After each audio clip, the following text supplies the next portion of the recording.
الحمد لله نحمده ونستعينه ونستغفره ونؤمن به ونتوكل عليه ونعوذ بالله من شرور أنفسنا ومن سيئات أعمالنا من يهده الله فلا مضل له ومن يضلله فلا هادي له ونشهد أن لا إله إلا الله وحده لا شريك له ونشهد أن سيدنا ونبينا ومولانا محمدا عبده ورسوله أرسله الله تعالى إلى كافة الناس بشيرا ونذيرا أما بعد فإن أصدق الحديث كتاب الله وخير الهدي هدي محمد صلى الله عليه وسلم وشر الأمور محدثاتها وكل محدثة بدعة وكل بدعة ضلالة وكل ضلالة في النار. قال الله تبارك وتعالى في القرآن المجيد والفرقان الحميد وإنك لعلى خلق عظيم. وقال صلى الله عليه وسلم من يشتري هذا العبد أو كما قال صلى الله عليه وسلم. عزیزان محترم، یہ جمادی الاول کی پہلی جمعہ ہے. کل چاند نظر آیا اور مغرب سے نیا مہینہ جمادی الاولی شروع ہو گیا. اتفاق دیکھیے کہ عرب لوگ جب مہینوں کے نام رکھ رہے تھے تو یہ مہینہ ایسے موسم میں آیا جو سردی کا موسم تھا اور سردیوں میں چیزیں جمنے لگتی، پانی برف بن جاتا ہے اور بھی چیزیں جمنے لگتی. اسی مناسبت سے انہوں نے اس مہینے کا نام جمادی الاولی رکھا. جمادی جمد کے معنی ہیں جم جانا، چیزیں جمنے لگی تھی. اور اس کے بعد بھی سردی تھی تو جمادی الاخر دوسرے مہینے کا نام رکھا. اور فی الحال یہاں بھی ویسے ہی موسم ہے، ٹھنڈ کا ہی موسم ہے اتفاقاً. تو بہرحال یہ جمادی الاولی کی پہلی جمعہ ہے اور میں نے ایک مشہور آیت کریمہ اور ایک مسند احمد ابن حنبل حدیث کی ایک کتاب ہے، اس میں ایک حدیث ہے، اس کا ایک چھوٹا سا حصہ یا جملہ میں نے آپ کے سامنے پڑھا ہے. اب ان چیزوں کو ہم ذرا توجہ سے سمجھنے کی کوشش کریں. سابقہ زمانوں کے مقابلے میں موجودہ زمانے میں لوگ کہتے ہیں کہ سہولتیں بہت ہو گئی. میں بھی یہ بات مانتا ہوں، آپ بھی یہ بات مانتے ہیں. ہر لائن میں سہولتیں بہت ہو گئی. کسی بھی آپ شعبے میں دیکھیے بڑی سہولتیں ہو گئی. مثلا پہلے زمانے میں گھروں میں ایک چائے بنانے کے لیے چولہا جلانا بہت بڑا مسئلہ ہوتا تھا. لکڑیوں سے آگ جلا کر سب کرنا پڑتا تھا. اب ایسا کوئی مسئلہ نہیں ہے. اور بھی چیزیں، ایک آدمی یہاں سے وہاں سفر کرنے کے لیے بڑا مرحلہ ہوتا تھا. اب پتہ ہی نہیں چلتا، سفر آدمی شروع کرتا ہے ختم بھی ہو جاتا ہے. اسی طرح کسی کو کسی چیز کی خبر دینے کے لیے بہت اسپیڈ اگر خبر دینی ہے تو ٹیلی گرام کے ذریعے سے دی جاتی ہے. اب وہ سب دور رہا. اب سہولتیں بڑھ گئی. سوال یہ ہے کہ جب سہولتیں بڑھ گئی، بجلی جا گئی تو یو پی ایس بیٹری کا انتظام ہے، گرمی کے لیے پنکھے، اے سی کا، کولر کا انتظام ہے، اور بھی وغیرہ وغیرہ، تفصیل میں گئے بغیر. جب اتنی سہولتیں بڑھ گئی ہیں تو سوال یہ ہے کہ اب تو پورے انسان بہت زیادہ سکون میں، اطمینان میں اور خوش رہنا چاہیے. سہولتیں بڑھ گئی ہیں، پہلے نہیں تھی تو پریشانی تھی، اب سب کچھ ہے تو اب سکون اور اطمینان سے رہنا چاہیے. لیکن ہم دیکھتے ہیں، پڑھتے ہیں، معلوم ہے کہ آج کے دور میں گزشتہ اس دور کے مقابلے میں سب سے زیادہ خودکشیوں کے واقعات ہمیں دیکھنے کو مل رہی ہیں. اور آپ کو یہ جان کر بڑی حیرانگی ہوگی، شہر بنگلور جو انتہائی ایک معروف، مشہور، خوبصورت اور دنیا کے ترقی یافتہ شہروں میں شمار کیا جاتا ہے، سب سے زیادہ خودکشیوں کی تعداد سروے بتاتی ہے بنگلور شہر میں.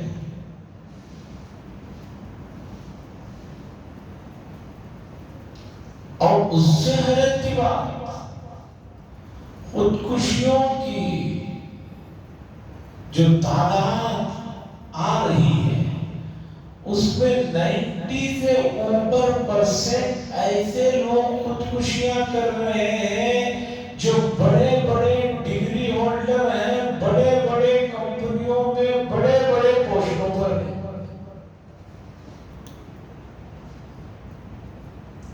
اب سوچنا چاہیے کہ ایک آدمی پڑھا لکھا نہیں ہے، وہ کر رہا ہے تو آپ اس کی نادانی جہالت کہیں گے. غریب آدمی کر رہا ہے، آپ کہیں گے کہ کھانے کے لیے نہیں تھا، کر لیا. لیکن ایک آدمی جو بڑی ڈگریوں کا حامل ہے، بڑے پوسٹ پر ہے، اعلیٰ درجے کی گھر میں رہتا ہے، سب سے اعلیٰ درجے کی کاروں میں گھومتا ہے، سب سے عمدہ موبائل استعمال کرتا ہے، لیپ ٹاپ رکھتا ہے، ایسے لوگ خودکشیاں کر رہے ہیں.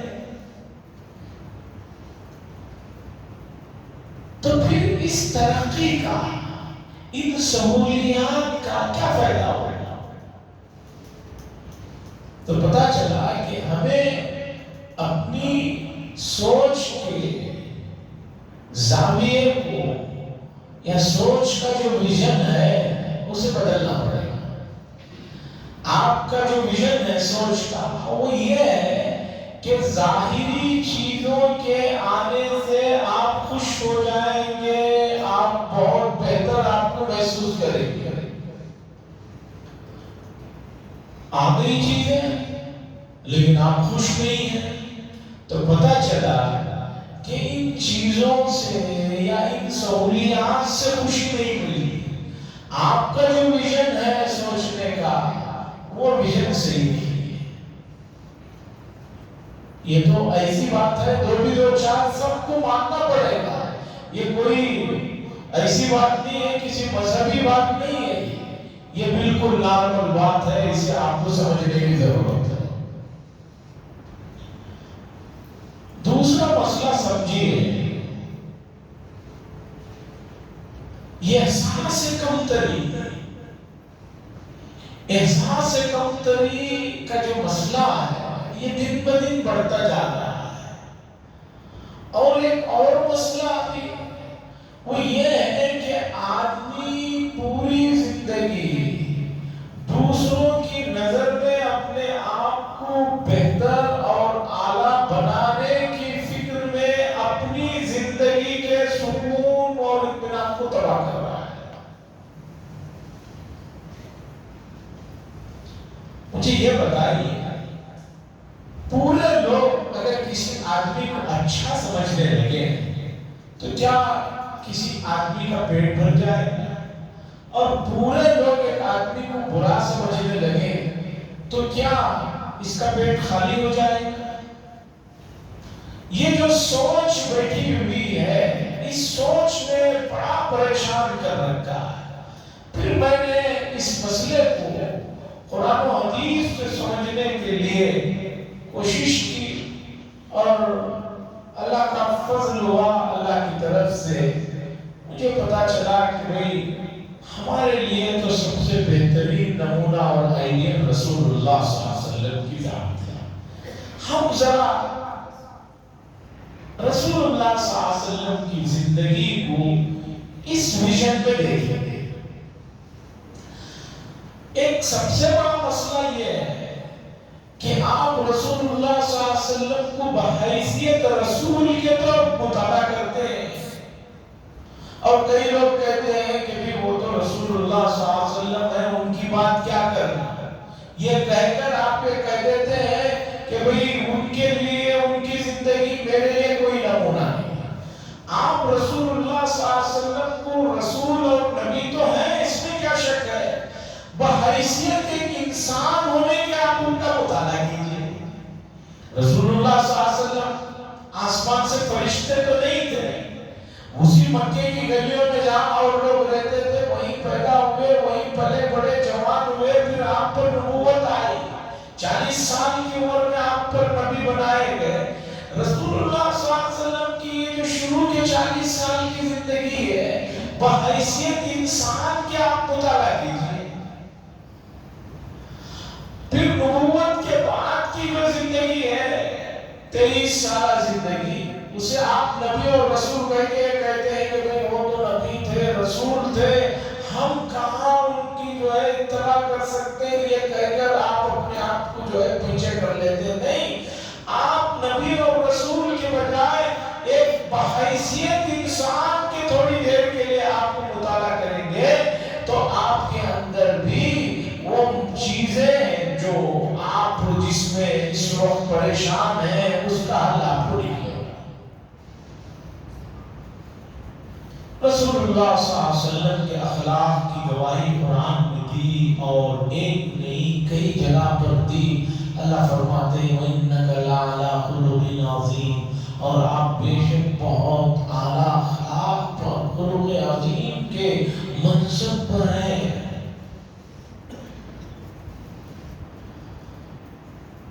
پھر آئیے شروع کی طرف۔ اتنی سہولتیں ہونے کے باوجود دنیا کے ترقی یافتہ ملکوں کے بڑے شہروں میں اس وقت ڈپریشن میں جانے والے لوگوں کی تعداد بڑھتی جا رہی ہے۔ آدمی ڈپریشن میں چلا گیا ہے، آدمی ڈپریشن میں چلا گیا ہے۔ کیوں بھائی؟ ایک زمانہ تھا کہ صرف دولہا بننے پر جوتے پہننا نصیب ہوتے تھے، کسی آدمی کی شادی ہو رہی ہے تو اسے کوٹ دیکھنے کو نصیب ہوتا تھا۔ آج پیدا ہونے کے 6-7 مہینے کے بعد کے بچوں کو بھی کوٹ پہنایا جا رہا ہے اور سب پہن رہے ہیں۔ ہوائی چپل جس کے پاس ہے وہی ایک زمانہ تھا مالدار آدمی تھا، لیدر کے چپل کو بس سمجھے کہ سننے کو ملتے تھے۔ آج یہ سب چیزیں میسر ہیں، اس کے باوجود لوگ ڈپریشن میں جا رہے ہیں۔ سائیکالوجی، نفسیاتی مریض، آپ کو معلوم ہونا چاہیے کہ ترقی یافتہ شہروں میں نیو یارک ہے، اسی طرح واشنگٹن ہے، پیرس ہے، لندن ہے، دوسرے شہروں میں سائیکالوجی کے جو ڈاکٹرز اور ماہرین ہیں ان کی تعداد بہت زیادہ ہے۔ لوگ ان کے پاس جا رہے ہیں کہ بھئی میں ڈپریشن میں چلا گیا ہوں، میرے مسئلے کا حل کرو۔ اور اکثر وہ لوگ جو علاج کرتے ہیں وہ صرف نیند کی دوائیاں ہوتے ہیں، کچھ۔ اور پہلے کی بات، ایک صاحب کافی ڈپریشن میں چلے گئے تھے، قریبی آدمی تھے، میں ان کو لے کر ایک بہت بڑے ہسپتال میں ان کی تسلی کے لیے پہلے سے ٹیپ لے کر گیا۔ ان کا پورا چیک اپ ہوا، ہر چیز نارمل ہے۔ وہ پھر بھی کہہ رہے ہیں کہ نہیں مجھے تسلی نہیں۔ پھر ڈاکٹر سے ملاقات ہوئی، ڈاکٹر کو جب پتا چلا کہ ہم تو اسی اسٹیٹ کے رہنے والے ہیں، یہی کے آدمی ہیں، جب میں نے یہاں کی زبان میں بولی تو ڈاکٹر نے مجھ سے الگ لے جا کر کہا کہ یہ جو آدمی کو آپ لائے ہیں ان کو کچھ بھی نہیں ہے، اب اس آدمی کے بہن کو بھگانے کے لیے مجھے کم از کم 30-40 ہزار روپے کے ٹیسٹیں لکھنا پڑے گا، تبھی جا کر اس کا یہ وہم دور ہوگا، لیکن آپ یہاں کے ہیں اور آپ بتا رہے ہیں کہ اس طرح کا مسئلہ ہے اور وہ جو دوائیاں ہیں وہ دین کے علاوہ کچھ نہیں کچھ سمجھا کر لے کر جائیں۔ تو ڈپریشن میں آدمی کیوں جا رہا ہے؟ سوال یہ ہے کہ ڈپریشن میں کیوں جا رہا ہے؟ تو پتا چلا آدمی جو ہے اس لیے جا رہا ہے کہ اس کے دل و دماغ میں بیٹھ گیا ہے کہ پوری دنیا میں میں سب سے بہتر کہلاؤں، یہ جنون بڑھتا جا رہا ہے، میرا ہر چیز جو ہے میری بہت ہی یونیک ہو اور مجھے لوگ پسند کریں، اس چیز نے جو ہے آدمی کو ایک وجہ یہ ہے کہ ڈپریشن تک لے کر گیا ہے۔ اب سنیے اس کا علاج رسول اللہ صلی اللہ علیہ وسلم نے کیسے فرمایا۔ مسند احمد بن حنبل میں یہ حدیث ہے کہ رسول اللہ صلی اللہ علیہ وسلم مدینہ منورہ میں جب رہتے تھے، ایک گاؤں کے صاحب ظاہر ان کا نام تھا، وہ رسول اللہ صلی اللہ علیہ وسلم کے پاس آتے تھے، معمولی شکل و صورت کے آدمی تھے اور گاؤں سے جب آتے تو گاؤں کی کوئی چیزیں لے کر رسول اللہ صلی اللہ علیہ وسلم کی خدمت میں لا کر دیتے، رسول اللہ صلی اللہ علیہ وسلم وہ چیزیں لیتے اور اپنی طرف سے بہت کچھ ان کو دیتے اور یہ فرماتے تھے بھائی یہ جو صاحب ہیں یہ ہمارا گاؤں ہے اور ہم ان کے شہر ہیں، بہت حضور صلی اللہ علیہ وسلم سے ان کی بے تکلفی تھی، بہت چاہتے تھے حضور صلی اللہ علیہ وسلم۔ ایک مرتبہ کا واقعہ کہ وہ بازار میں چیزوں کو بیچا کرتے تھے، بازار میں کچھ بیچ رہے تھے، رسول اللہ صلی اللہ علیہ وسلم پیچھے سے جا کر ان کے مونڈے کو پکڑ لیا، اب وہ گھوم پھر کر دیکھ نہیں سکتے تھے، حضور صلی اللہ علیہ وسلم پیچھے سے مونڈے کو پکڑ لیا، اس کے بعد حضور صلی اللہ علیہ وسلم نے فرمایا میں اشتری حاضر عبد، بھائی اس غلام کو کون خریدے گا، اس غلام کو کون خریدے گا؟ وہ بازار میں کھڑے کچھ بیچ رہے تھے، حضور جا کر پیچھے مونڈے سے ان کو پکڑ لیا اور مزاحاً کہا بھائی اس غلام کو کون خریدے گا؟ فوراً وہ گھومے اور گھوم کر انہوں نے کہا واللہ اذن لکاسدہ، یا رسول اللہ صلی اللہ علیہ وسلم اللہ کی قسم تب تو آپ خسارے میں، مجھے کون خریدے گا؟ مجھ کالے کلوٹے اور گاؤں کے آدمی کو کون خریدے گا؟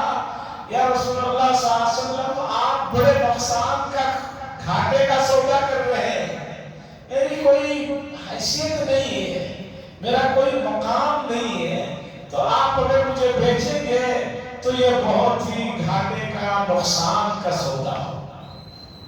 انہوں نے اپنے آپ کو معمولی سمجھ کر یہ بات کہی، رسول اللہ صلی اللہ علیہ وسلم نے فرمایا واللہ انکا لست کاسلا عند اللہ وفی روایت غالب عند اللہ، حضور صلی اللہ علیہ وسلم نے فرمایا تم معمولی نہیں ہو، تمہاری قیمت اللہ کے یہاں بہت زیادہ ہے، تم معمولی نہیں ہو، گھاٹے کا سودا نہیں ہو۔ محدثین نے اس روایت کے اتنے حصے کو میں بھی یہاں ذکر کر رہا ہوں پوری تفصیل میں گئے بغیر، آگے نفسیات کے جو ماہرین ہیں انہوں نے بتلایا لوگوں اگر تم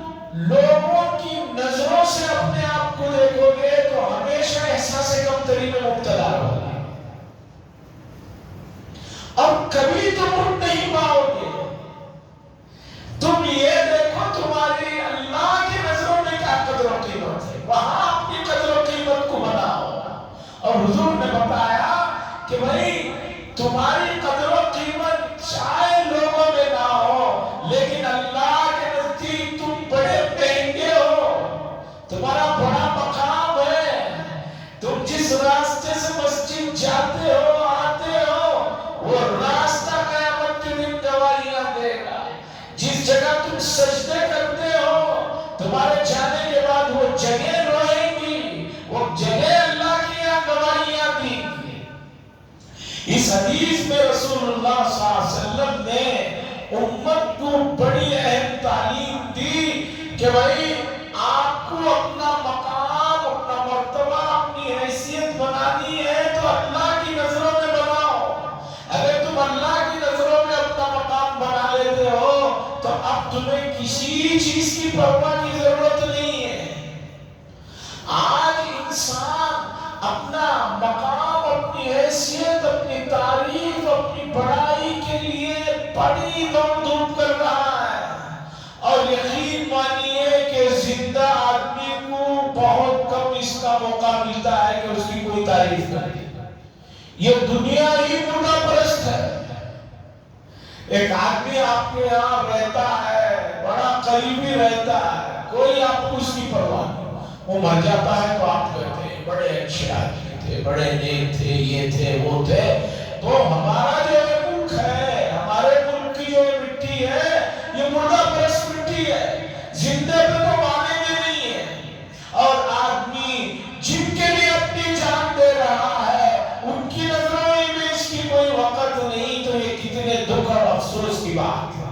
تو موجودہ زمانے میں آپ اپنی سوچ، اپنے خیالات اور آپ کی جو فکر اور آپ کا جو مقصد ہے، اس کا جو ویژن ہے، اس کا جو زاویہ ہے، اسے سیدھا رکھیے۔ آپ نے دیکھا ہوگا کہ چشمہ بنانے والے چشمے کا ایک پاور لکھنے کے بعد ایک اور نمبر بھی آگے لکھتے ہیں، 60 لکھتے ہیں، کہیں 85 لکھتے ہیں۔ وہ کیا ہوتا ہے؟ وہ صرف جو ہے تھوڑا سا کاٹتے وقت میں اگر انہوں نے آئینے کو سیدھا نہیں گھما کے رکھا، پاور تو برابر ہے لیکن آپ پہنتے ہیں آپ کے سر میں درد شروع ہو جاتا ہے اور آپ کو صحیح نظر نہیں آتی ہے۔ جو ویژن ہے وہ صحیح نہ بیٹھنے کی وجہ سے آدمی پریشان ہو جاتا ہے۔ آج امت کا بھی یہی مسئلہ ہے، بلکہ پوری انسانیت کا بھی یہی مسئلہ ہے۔ بھائی اس کا ویژن کیا ہے؟ اس کی سوچ کیا ہے؟ اس کی سوچ اگر دنیا کو راضی کرنا ہے، دنیا کو خوش کرنا ہے، تو یہ ایسا کام ہے کہ اس سے پہلے بھی دنیا کسی سے راضی نہیں ہوئی ہے اور قیامت تک بھی راضی نہیں ہوئی ہے۔ شیخ سعدی نے واقعہ لکھا ہے کہ گزرے ہوئے زمانے میں ایک بادشاہ نے اپنی بچی کی شادی کے موقع پر بڑی شاندار دعوت دی۔ بادشاہ تھا تو بادشاہ کی حیثیت کی دعوت تھی، اور دعوت ہوئی اور اس کے بعد نذرانے تحفے بھی لوگوں کو دیے گئے۔ سب دینے کے بعد بادشاہ نے اپنا حلیہ بدل کر لوگ جس راستے سے گزرنا تھا، ایک جگہ چوراہے پر جا کر جو ہے ایک پرانی میلی کچیلی پھٹی ہوئی کمبل، جیکٹ یا جو بھی کہیے کپڑا اوڑھ کر بیٹھا کہ لوگ کیا باتیں کر رہے ہیں۔ تو لوگ گزر رہے تھے، گزرتے گزرتے کہہ رہے تھے بھئی بادشاہ نے دعوت تو بڑی اچھی کی، بڑی اچھی دعوت کی، لیکن دعوت جو ہے یہ دوپہر کی رات کی کرتے تو بہت اچھا ہوتا، اس لیے کہ دوپہر میں مجھ سے ذرا کھایا نہیں جاتا۔ تھوڑی دیر کے بعد کچھ اور گزرنے لگے، کہنے لگے دعوت تو ٹھیک تھی، اچھی تھی، اور بادشاہ نے ہدیہ بھی دیا، گفٹ بھی دیا، 100 درہم یا جو بھی اس زمانے کے پیسے تھے 100 دیا اس نے، 200 دے دیتا تو کون سے اس کے خزانے میں کمی ہو جاتی۔ کوئی اور گزر رہا تھا، وہ کہہ رہا تھا سب ٹھیک تھا، اب ہم جا رہے ہیں اپنے گاؤں، اپنے گھر جا رہے ہیں، وہاں رات میں کیا کھائیں گے، رات کا کھانا بھی اگر ساتھ میں دے دیتا تو بہت اچھا تھا، برابر کام نہیں ہوا۔ تو بادشاہ کو احساس ہوا کہ صحیح کہا جاتا ہے کہ مخلوق کو خوش کرنا یہ انسان کی بس کی بات نہیں ہے۔ تو عزیزان گرامی، آج امت مسلمہ اپنے ویژن کو درست کرے۔ ویژن کیا ہونا چاہیے؟ آپ جب یہ مانتے ہیں کہ آپ کا خالق و مالک اللہ ہے، دلائل سے آپ کو یہ بات ثابت ہے۔ نئی دلائل آپ جانتے ہیں تو قرآن و حدیث میں دلائل پڑے ہوئے اٹھا کر پڑھ لیجئے۔ تو جب آپ کو یہ بات معلوم ہے کہ آپ کے خالق اور مالک اللہ ہے، تو مجھے بتائیے کہ آپ کا ویژن کیا ہونا چاہیے، آپ کی سوچ کیا ہونی چاہیے کہ اس اللہ کو راضی کرے جس نے اتنی نعمتیں بغیر مانگے ہوئے آپ کو دی ہے کہ جس کا کوئی اختیار نہیں ہے۔ قرآن کریم میں جگہ جگہ غور و فکر کرنے کی بات آتی ہے، تفکیر کی بات آتی ہے، تدبر کی بات آتی ہے، الگ الگ جملوں میں، الگ الگ انداز میں، یاقلون، تاقلون، تفقہون کے جو الفاظ ہیں، اس سے پہلے وہ چیزیں جن کو سمجھنے کے لیے آپ کو ڈگری کا علم ہونا یا ڈگری یافتہ ہونا ضروری نہیں ہے۔ قرآن مجید میں آپ دیکھیے، قرآن نے بار بار کہا، کیا تم لوگ پہاڑوں کو نہیں دیکھتے؟ کیا تم لوگ آسمانوں کو نہیں دیکھتے؟ کیا تم لوگ زمین کو نہیں دیکھتے؟ کیا تم لوگ اونٹوں کو نہیں دیکھتے؟ قرآن مجید مکے میں اتر رہا تھا، عرب کے اندر جو ہے سب سے قیمتی شے ان کے نزدیک اونٹ تھی۔ آدمی اونٹ کی تخلیق کو دیکھ لے، اونٹ کو کیسا بنایا گیا ہے دیکھ لے۔ ان کی قرآن مجید میں جگہ جگہ افلا ينظرون الى الابل كيف خلقت، ہم نے ان کو کیسے پیدا کیا کہ تم نہیں دیکھتے۔ غور و فکر کرنے کی دعوت دی گئی۔ کیوں؟ اللہ کو مان۔ جب میں اور آپ نے اللہ کو مان لیا تو اب دوسرا کام ہمارے ذمہ صرف یہی ہے کہ ہم اللہ راضی ہو جائے اس کی فکر کرنی چاہیے۔ مفتی شفیع صاحب نے واقعہ لکھا ہے کہ ایک شادی ہو رہی تھی، دلہن کو بہت سوارا جا رہا تھا، بہت تعریفیں ہو رہی تھی، یہ ہے دلہن کی تعریف۔ دلہن خاموش تھی۔ کسی نے کہا کہ ہم تمہاری اتنی تعریفیں کر رہے ہیں، تمہاری خوبصورتی کو اتنا بیان کر رہے ہیں، لیکن تم کچھ ٹس سے بس نہیں ہوتی۔ تو اس دلہن نے جواب کہی، تاریخی بات کی، اس نے کہا کہ تمہارے تعریفیں کرنے سے کیا ہوگا؟ مجھے جس کے ساتھ شادی کی جا رہی ہے، جس کو نکاح میں جا رہی ہوں، وہ اگر مجھے پسند کر لے تو پھر بات بنے گی، اگر اس نے مجھے انکار کر دیا تو تمہاری تعریفیں یہاں کی یہی رہ جائیں۔ تو عزیزان گرامی، آپ جس اللہ کو اپنا خالق و مالک رازق سب جانتے ہیں، آپ اس کی کتنی فکر کرتے ہیں یہ سوچنے کی ضرورت ہے۔ وہ اللہ کو عرش پر جو ہے آپ کی فکریں ہو رہی ہیں، فرشتوں کے سامنے آپ کی بڑائی بیان کی جا رہی ہے۔ فرشتوں نے جب اعتراض کیا تو کہا نہیں، یہ بڑی اعلیٰ درجے کی مخلوق ہم پیدا کر رہے ہیں۔ وہ اللہ کو آسمان میں نورانی مخلوق فرشتوں کے سامنے آپ کی بڑائی بیان کر رہے ہیں۔ وہ رب تو یہ کہہ رہا ہے تم ایک ہاتھ میری طرف بڑھاؤ، میں دو ہاتھ تمہاری طرف بڑھاتا ہوں، تم چل کر آؤ، میں تمہاری طرف بھاگ کر آ رہا ہوں۔ تمثیل مثال کے ذریعے سے بتایا گیا، اور وہ اللہ کو یہ کہہ رہا ہے نحن اقرب الیہ من حبل الورید، لوگوں ہم تمہاری شہرک سے بھی زیادہ قریب ہیں۔ اس سے آگے اللہ حدیث قدسی میں کہہ رہے ہیں انا عند ظن عبدی بی، لوگوں میں تمہارے گمان سے بھی زیادہ قریب تمہارے۔ وہ اللہ تو اتنی ہماری فکر کر رہے ہیں، اور بندہ اپنی پوری سوچ بچار، اپنا ہدف، اپنا مقصد اس اللہ کے بجائے اس کی بنائی بھی اس جیسی مخلوق کی فکر میں اپنی زندگی کھلا کر ختم کر رہا ہے۔ عزیزان گرامی، یہ چیز انسانیت کے نقطہ نظر سے بھی دیکھیں گے تو بہت ہی نیچے درجے کی ہے۔ ہم جن جانوروں کو سمجھتے ہیں یہ بہت معمولی درجے کے جانور ہیں، کتے بلیوں کو، دوسرے جانوروں کو آپ اگر ان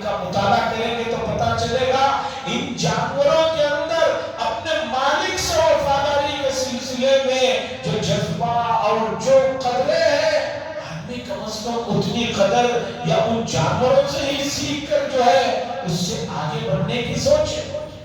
عزیزان گرامی، رسول اللہ صلی اللہ علیہ وسلم نے میں اشتری حاضر عبد کہہ کر یہ جو واقعہ ہوا اس میں آپ صلی اللہ علیہ وسلم نے امت کو بتایا، لوگوں تم کالے ہو، لوگوں کی نظر میں جو ہے چھوٹے ہو سکتے ہو، اس کی فکر مت کرو۔ حضور نے فرمایا اِنَّكَ لَسْتَ كَاسِبٌ، تم کوئی گھاٹے کا سودا نہیں ہو، عِندَ اللَّهِ غالب، تم اللہ کے نزدیک بہت بڑے ہو۔ تو اس لیے ہمیں اپنا ویژن، اپنی سوچ جو ہے اللہ کی نظروں میں بڑھانے کی ضرورت ہے، اور اللہ کی نظروں میں بڑھانے کے لیے ہمیں سب سے آسان اور سب سے جو ہے سہل راستہ جو ہے وہ رسول اللہ صلی اللہ علیہ وسلم کی تعلیمات سے ہو کر گزرتا ہے۔ اس کے علاوہ کوئی راستہ نہیں ہے، کوئی طریقہ نہیں ہے اللہ تک پہنچنے کا۔ قرآن کہتا ہے قُلْ إِن كُنتُمْ تُحِبُّونَ اللَّهَ فَاتَّبِعُونِي يُحْبِبْكُمُ اللَّهُ وَيَغْفِرْ لَكُمْ ذُنُوبَكُمْ۔ اے نبی صلی اللہ علیہ وسلم کہہ دو، جب بندے پوچھیں اگر وہ یہ چاہتے ہیں کہ اللہ ان کو پسند کرے، فَاتَّبِعُونِي، ان کو چاہیے کہ وہ آپ کی اتباع کریں بس۔ تو عزیزان گرامی، آج جو ڈپریشن کے مسئلے ہیں، سائیکالوجی کے ڈاکٹروں کے پاس جانے کے جو مسئلے ہیں، خودکشیوں کے جو مسئلے ہیں، پوری اتنی سہولتوں کے بعد یہ سب اس وجہ سے ہو رہا ہے کہ آدمی نے جو ہے اپنا ویژن اور اپنی سوچ جو ہے لوگوں کی نظروں کو بنا لیا ہے۔ اگر ایک آدمی اللہ کو اپنی سوچ اور اپنی ویژن بنائے گا تو وہ کبھی گھاٹے میں نہیں رہے گا، کبھی خسارے میں نہیں رہے گا۔ آدمی دنیا کی یہ سب سے بڑی حقیقت جو بھی آیا ہے جانے والا ہے، اس سے کسی کو انکار نہیں ہے۔ اس حقیقت کو مانیے اور ماننے کے بعد اپنی جو لائف ہے اس لائف کو اطمینان خوشی سے گزاریے۔